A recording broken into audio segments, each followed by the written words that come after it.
পিতা মির্জা ইব্রাহিম আলী, গ্রাম রসুলপুর, থানা বীরগঞ্জ, জেলা দিনাজপুর। আমি এইদিকে বলতে চাই, এই যে মোস্তফা, মোস্তফাটা কি? ওই যে যিনি জয়নাব, এই যে জয়নাবের স্বামীর নাম মোস্তফা। জয়নাবের শ্বশুর যখন বেশি ছিল, তখন ওই যে সামনে একটা লোক দেখা যায় না, ওই যে ওনার সঙ্গে মামলা চলছিল, মামলা। তখন হাতের ভিতরে দিবাবরা কি কাম করছিল জানেন? ওর বাপকে ভোরবেলা কান্দবাড়ি নিয়ে হাত গোলাই ভাবে বাঁধছিল, বাঁধে ফেলাই রাখছে ওরা। আবার মুরগি জবা করে হাতের মধ্যে রক্ত দিচ্ছে। হওয়ার পরে ওখানে একটা কেস সাজাইছে, সাজানোর বেলা চলে গেছে। সকালবেলা আমরা ওইদিকে গেছি, মানে মাঠে গেছি, যা দেখি হলুদ একটা পরি আছে। তাই দেখলাম যে এই ঘটনা, লোকটাকে ওঠাইলাম, ওঠাইয়া বাসায় আশেপাশে দেখি কিছু না। বাপেটা আমরা ওই লোকটাকে সাদা দেওয়ার জন্য নাটক করছি। এটা চেয়ারম্যান জানে, অস্ত্র এলাকার লোক সবাই জানে, কেরাম মানে 6 নম্বর ওয়ার্ড লোক সবাই জানে। কয় বছর হইলো এটা? নাইলো এটা নিম্ন 10-12 বছর হচ্ছে। একটা বলছি আমি গোপাল চেয়ারম্যান, তখন রানিং চেয়ারম্যান ছিল, গোপাল চেয়ারম্যান ছিল। আর যার নামে অভিযোগ দিছে কেমন এই ছেলেটা কেমন? যার নামে অভিযোগ দিয়েছে, ছোট থাকি, আমার বয়স কম না, আমি মনে করেন যে যুদ্ধ দেখছি, চুপ দিয়ে বলতে পারি না। আমি তখন থেকে ছেলেটা ছোট থেকে বড় হয়ে গেল, পর্যন্ত কোনো ঘটনা, কোনো কথা আমরা শুনি নাই। বা এই যে বাজারের মধ্যে এত বেড়া নোড়া করে, ছেলে কোনো স্পট পাই না, এই ছেলের কোনো সমস্যা পাই নাই, কোনো স্পট পাই নাই যে এই ধরনের। আর ওই যে ওদের বাড়ির লোকজন কেমন? ওদের ওই যে মোস্তফা, ওরা ওই সঙ্গে লাগা বাজা বেশি করে, মিথ্যা আচার দিয়ে যে সে মানুষকে ধোকা দেওয়ার জন্য ওরা বহুত কিছু প্রমাণ আছে। আর যে মহিলাটা অভিযোগ দিচ্ছে ইনি কেমন? যে মহিলাটা অভিযোগ দিচ্ছে উনি কেমন? মোস্তফার বউ কি নাম? কি নাম? কি নাম? জয়নাব। উনিও তো সুবিধা না, উনিও তো মানুষকে ফাঁসানোর জন্য বহুত কিছু করছে। এলাকাতে ওরা আছে না, ওরা তো এর আগে গোপাল চেয়ারম্যান মনে করেন যে 2-1টা হয়তো বিচারও করছে। হ্যাঁ, এটা চেয়ারম্যান তো বুঝতে হবে, কারণ ওরা ভালো লোককে ফাঁসানোর জন্য বহুত কিছু করে।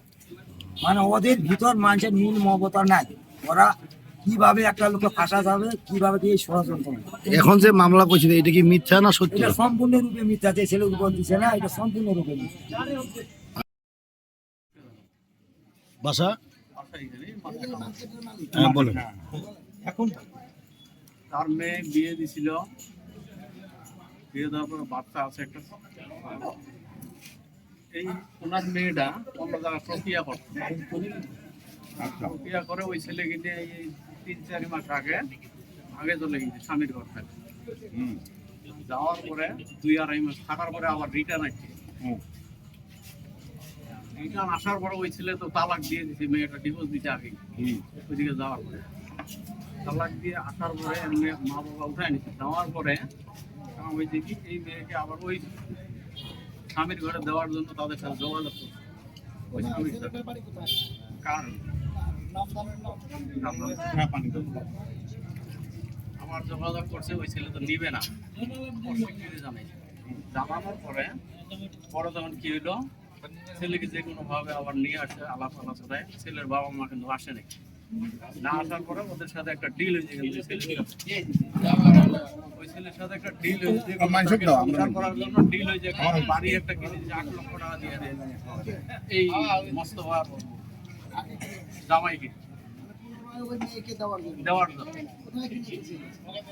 ওই কারণে দেওয়ার পরে ওই টাকাটা মোস্তফা দিতে চাইলো না চাইলো, তার স্ত্রী হয়তো বা তাকে একটা গোপনীয় একটা ডিল করছে যে আমি কিছু মেয়েকে ঘর সংসার করে আমি কিছু দেবো, তুমি নিয়ে যাও।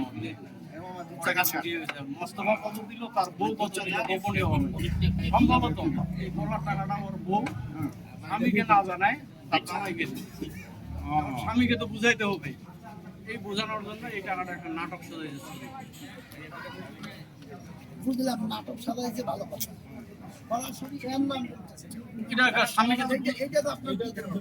আমার ধারণা এই টাকাটা, এই টাকা গহনা মেয়েকে স্বামীর ঘর করার জন্য, তাকে আবার পুনরায় দেওয়ার জন্য, অন্য জায়গায় না দিয়ে ওই জায়গায় দেওয়ার জন্য টাকাটা তারা গোপনীয় ভাবে ওর বউটা মানে এই মহিলা জামাইকে দিছে। মহিলার নাম জানেন? জয়নব জামাইকে দিছে মেয়ে সংসার করার জন্য।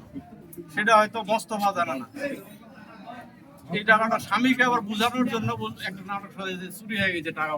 মোস্তফার বাড়িতে চুরি হইলো, মোস্তফা জানলো না, দেখলো না, তার বউ সব ধরলো, দেখলো। আমি জিনিসটা বুঝাইতে পারি, নাটকটা সাজাইছে, ভালো কথা। এই গ্রামে তো এখানে তো ভুল, বাদে এই এরিয়া বহু লোক আছে এখন হয়তো কোনো কিছু তার মনে কিছু আছে মনে হয়। সিনাকে না ভাষায় একে ভাষায় এই যে টিভি ঠিক করার কথা বলে তাকে আবার নিয়ে গেল, মানে লাগাইতে পারেনি আবার তাকে নিয়ে গেল। এটা একটা মানে তার কৌশল, টিভি ঠিক করার একটা কৌশল, এটা হলো সেটা তার। তো 1 মাস আগে রাখছে। তাহলে এই ছেলে তো ওই বাড়িতে বলে কোনোদিন যায়ও নাই, ওই রাস্তা দিয়ে ওইরকম চলাচল করে না, যে সবসময় আনাগোনা করে।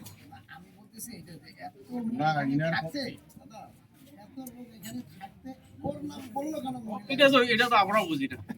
এর পিছনে কি ষড়যন্ত্র আছে? মানে আমি বললাম ওই যে কলার টাকাটা উঠলো না, আপনি বললেন কলার টাকাটা এই পারপাস তারা খরচ করছে, কিন্তু এখন ধামা চাপা স্বামীকে দেওয়ার জন্য এটা চুরির নাটক দিয়ে দিচ্ছে।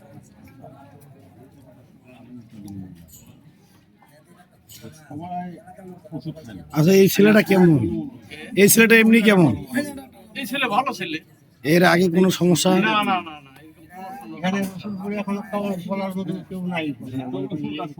আর ওই মহিলা কেমন? ওই মহিলা দুশ্চরিত্র আছে, আপনি খবর নিয়ে দেখেন, চরিত্রহীন মহিলা ওই মহিলা। হ্যাঁ, চরিত্রহীন মহিলা। স্বামী বিদেশে প্রায় 12 বছর এর আগে এই যে মোস্তফা আছে না, মোস্তফার বাবার হাত পা বাঁধে ঠান্ডা পানিতে, সেই শীতের দিনে সারা রাত রাখছিল এই লোকটার সাথে মামলা জিতার জন্য। এই যে টুপি পরা মুরব্বি, ওনার নাম কি? জমি নিয়ে গন্ডগোল কেওয়া ছিল ওই সময়। থাক। এই মোস্তফা হলো মামলা বাঁচলো। এর আগে কটা মামলা আছে? এর আগে অনেক মামলা চলে যায়, ওই যে ওদের সাথে মামলা ছিল ইয়াতে। পিতা মিতি ইব্রাহিম আলী, গ্রাম রসুলপুর, থানা বীরগঞ্জ, জেলা দিনাজপুর। আমি এইদিকে বলতে চাই, এই যে মোস্তফা, মোস্তফাটা কি? ওই যে যিনি জয়নাব, এই যে জয়নাবের স্বামীর নাম মোস্তফা। জয়নাবের শ্বশুর যখন বেশি ছিল, তখন ওই যে সামনে একটা লোক দেখা যায় না, ওই যে ওনার সঙ্গে মামলা চলছিল, মামলা।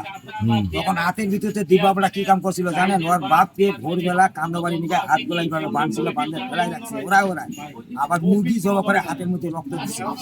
হওয়ার পরে ওখানে একটা কেস সাতান্ন বেলা চলে গেছে। সকালবেলা আমরা ওইদিকে গেছি, মানে মাঠে গেছি, যা দেখি হলুদ একটা পরি আছে, তাই দেখলাম যে এই ঘটনা লোকটাকে উঠাইলাম, ওঠাইয়া বাসায় আশেপাশে দেখি কিছু না, বেটায় আমরা ওই লোকটাকে সাদা দেওয়ার জন্য নাটক করছি। এটা চেয়ারম্যান জানে, অস্ত্র এলাকার লোক সবাই জানে, গ্রাম মানে 6 নম্বর লোক সবাই জানে। এটা কয় বছর হইলো এটা? নাইলো এটা নিম্নে 10-12 বছর হচ্ছে। একটা বলছি আমি গোপাল চেয়ারম্যান, তখন রানিং চেয়ারম্যান ছিল, গোপাল চেয়ারম্যান ছিল। আচ্ছা, যার নামে অভিযোগ দিছে কেমন? এই ছেলেটা কেমন? যার নামে অভিযোগ দিয়েছে, ছোট থাকি, আমার বয়স কম না, আমি মনে করেন যে যুদ্ধ দেখছি, চুপ দিয়ে বলতে পারি না। আমি তখন থেকে ছেলেটা ছোট থেকে বড় হয়ে গেল, কোনো ঘটনা কোনো কথা আমরা শুনি নাই। বা এই যে বাজারের মধ্যে এত বেড়ানোড়া করে ছেলে কোনো স্পট পাই না, এই ছেলে কোনো সমস্যা পাই নাই, কোনো স্পট পাই নাই যে এই ধরনের। আর ওই যে ওদের বাড়ির লোকজন কেমন? ওদের ওই যে মোস্তফা, ওরা লোকের সঙ্গে লাগাবাজা বেশি করে, মিথ্যা আচার দিয়ে যেই সে মানুষকে ঢোকা দেওয়ার জন্য ওরা বহুত কিছু প্রমাণ আছে। আর যে এই মহিলাটা অভিযোগ দিয়েছে ইনি কেমন? যে মহিলাটা অভিযোগ দিয়েছে উনি কেমন? মোস্তফার বউ কি নাম? কি নাম? কি নাম? জয়নাব। উনিও তো সুবিধা না, উনিও তো মানুষকে ফাঁসানোর জন্য বহুত কিছু করছে। এলাকাতে ওরা আছে না, ওরা তো এর আগে গোপাল চেয়ারম্যান মনে করেন যে 2-1টা হয়তো বিচারও করছে। হ্যাঁ, এটা চেয়ারম্যান তো বুঝতে হবে, কারণ ওরা ভালো লোককে ফাঁসানোর জন্য বহুত কিছু করে। মানে ওদের ভিতর মানুষের মূল মমতা নাই, ওরা কিভাবে একটা লোককে ফাঁসা যাবে, কিভাবে কি ষড়যন্ত্র। এখন যে মামলা করছে এটা কি মিথ্যা না সত্যি? এটা সম্পূর্ণরূপে মিথ্যা, যে ছেলের উপর দিচ্ছে না, এটা সম্পূর্ণরূপে মিথ্যা। অভিযোগটা কে করছে? অভিযোগটা কি শুনছি নাকি মোস্তফার ওয়াইফ করছে। মোস্তফার ওয়াইফ করছে। তুমি কি ওই বাড়িতে যাওয়া আসা করো? না, আমি ওই বাড়িতে যাওয়া কতদিন আগে গেছো ওই বাড়িতে? ঘটনা যেদিন ঘটে সেটা আমি শিওর না, সপ্তমী না অষ্টমী, সপ্তমী এরকম হবে। তার 1 মাস আগে আমাকে আমার বাসা আসছে মোস্তফা, আসে বলছে আমার একটা টিভি লাগাই দাও। তো আমি তখন গেছি, তো যাই দেখি ওই টিভিটা আমি লাগাইতে পারি না, এটা একটা নতুন ফাংশন আমার ওই যন্ত্রণায় লাগানোর জন্য। তখন আমি বলছি আমি টিভি লাগাইতে পারবো না। তখন মোস্তফার ছেলের বউ শোরুমে ফোন দিল, শোরুমের লোক আসে, তারপরের দিন টিভিটা লাগাই দিল। এবং মোস্তফা বললো তুই যদি আসছিস সাবমার্সিবল সুইচটা ঠিক করতে। সাবমার্সিবলটা আমি লাইন দিলাম, সুইচটা নষ্ট, সুইচটা বলে ওকে দিলাম যে সুইচটা নিয়ে আসেন আমাকে বলিয়েন, আমি কোনো এক সময় লাগাই দিব। তারপরের দিন ওই বীরগঞ্জের লোক আসে টিভি ঠিক করে দিতে। তারপরের দিন মোস্তফা আমাকে বলছে যে আমি সাবমার্সিবল সুইচটা নিয়ে আসছি, তুমি এটা লাগাই দাও। তারপর আমি এটা লাগাই দিছি। লাগাই দিয়ে আমাকে মজুরি দিল 100 টাকা। আমি বললাম কি 2 দিন যাওয়া আসা করলাম, কম হয়ে গেলো, তখন 120 টাকা দিল। ওই যাওয়ায় আমার শেষ যাওয়া, আজও প্রতিদূর আমার ওদিকে যাওয়াই হয়নি। তুমি কি ওদের বাসায় আগের থেকে যাতায়াত করো? আমি এই জীবনে প্রথম ওই দিনে আমি ঢুকছি, তাছাড়া আমার লাইফে কখনো ওই বাসায় ঢুকিনি। আর কেউ যাওয়া আসা করে ওখানে? এখন ওটা আমি বলতে পারবো না। যারা আছে ওই বাড়িতে কে ভালো? এখন গ্রামবাসী বলতে পারবে যে যদি বাসায় আশেপাশে ভালো। ওই এলাকার লোক আছে, ওখানে আমার মেয়ে আছে, ওনার বাড়িতে কেউ যাতায়াত করে বসে।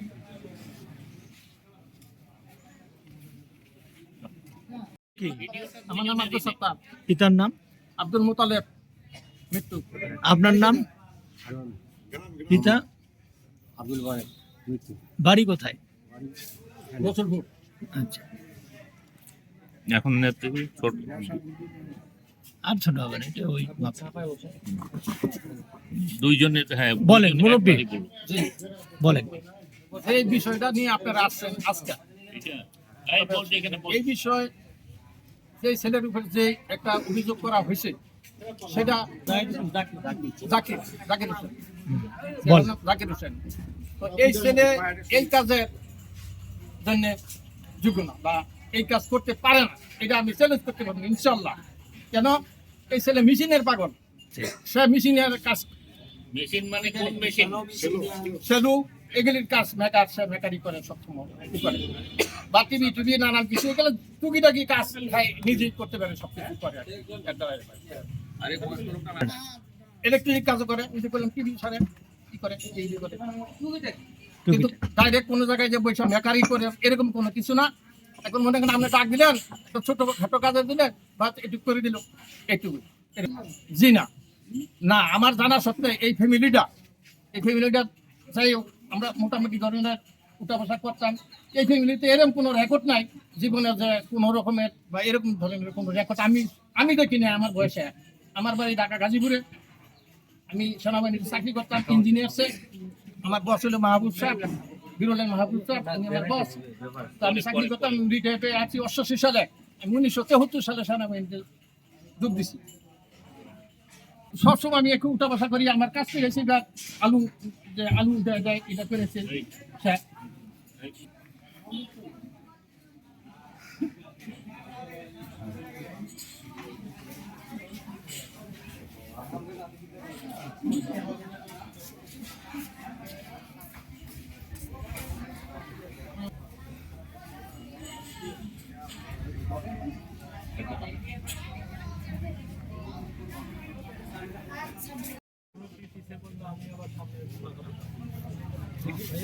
তো ভক্তি দেখাই না, টাকা নেওয়ার সময় তো কই না।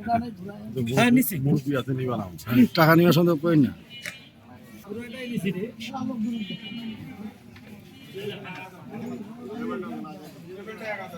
সামনে দুটা লোক আছে, আমরা না খেতে আমরা খাবো কেন? হ্যাঁ,